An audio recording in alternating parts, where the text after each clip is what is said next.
Episode 37. If what Billy Pilgrim learned from the Tralfamadorians is true, that we will all live forever, no matter how dead we may sometimes seem to be, I am not overjoyed.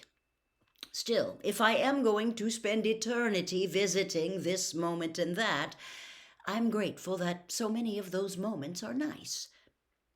One of the nicest ones in recent times was on my trip back to Dresden with my old buddy, O'Hare. We took a Hungarian Airlines plane from East Berlin. The pilot had a handlebar mustache. He looked like Adolphe Menjou. He smoked a Cuban cigar while the plane was being fueled. When we took off, there was no talk of fastening seatbelts. When we were up in the air, a young steward served us rye bread and salami and butter and cheese and white wine. The folding tray in front of me would not open out. The steward went into the cockpit for a tool, came back with a beer can opener, and he used it to pry out the tray.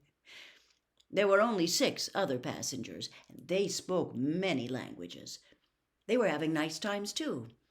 East Germany was down below, and the lights were on. I imagined dropping bombs on those lights, those villages and cities and towns. O'Hare and I had never expected to make any money, and here we are now, extremely well-to-do. If you're ever in Cody, Wyoming, I told him lazily, just ask for Wild Bob. O'Hare had a little notebook with him, and printed in the back of it were postal rates and airline distances and the altitudes of famous mountains and other key facts about the world. He was looking up the population of Dresden, which wasn't in the notebook, when he came across this, which he gave to me to read. On an average, 324,000 new babies are born into the world every day. During that same day, 10,000 persons in an average will have starved to death or died from malnutrition. So it goes. In addition, 123,000 persons will die for other reasons. So it goes. This leaves a net gain of about 191,000 people each day in the world. The Population Reference Bureau predicts that the world's population will double to 7 billion before the year 2000. I suppose they will all want dignity, I said. I suppose, said O'Hare. Billy Pilgrim was meanwhile traveling back to Dresden too, but not in the present. He was going back there in 1945, 2 days after the city was destroyed. Now Billy and the rest were being marched into the ruins by their guards. I was there. O'Hare was there. We had spent the past 2 nights in the blind innkeeper's stable.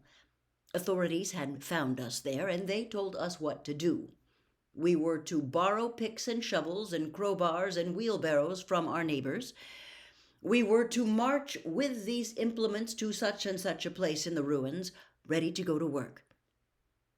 There were barricades on the main roads leading into the ruins. Germans were stopped there. They were not permitted to explore the moon. Prisoners of war from many lands came together that morning at such and such a place in Dresden.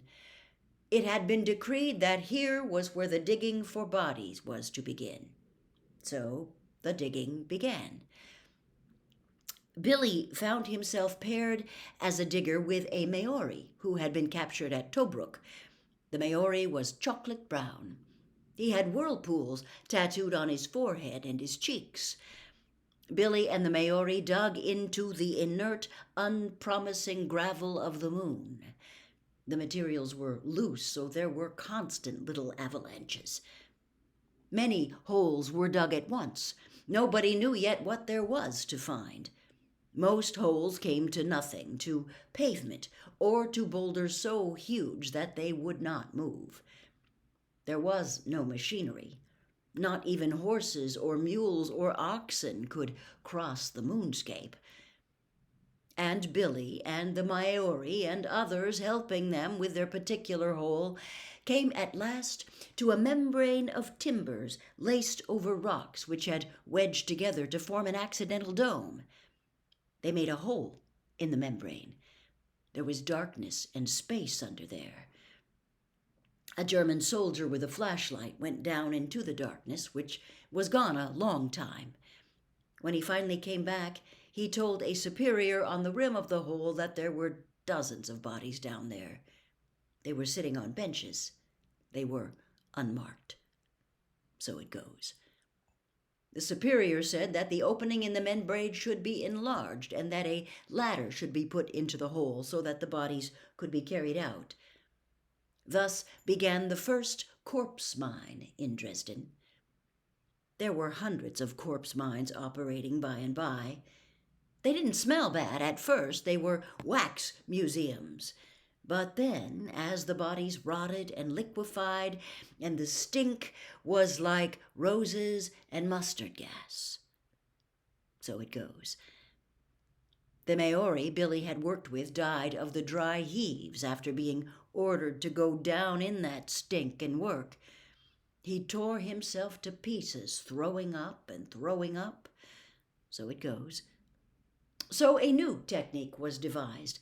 Bodies weren't brought up anymore. They were cremated by soldiers with flamethrowers right where they were. The soldiers stood outside the shelters and simply sent the fire in. And somewhere in there, the poor old high school teacher, Edgar Derby, was caught with a teapot he had taken from the catacombs. He was arrested for plundering. He was tried and shot. So it goes. And somewhere in there was springtime. The corpse mines were closed down. The soldiers all left to fight the Russians. In the suburbs, the women and children dug rifle pits. Billy and the rest of his group were locked up in the stable in the suburbs. And then one morning, they got up to discover that the door was unlocked. The Second World War in Europe was over. Billy and the rest wandered out onto the shady street. The trees were leafing out. There was nothing going on out there, no traffic of any kind. There was only one vehicle, an abandoned wagon drawn by 2 horses. The wagon was green and coffin-shaped. Birds were talking. One bird said to Billy Pilgrim, "What do you eat?"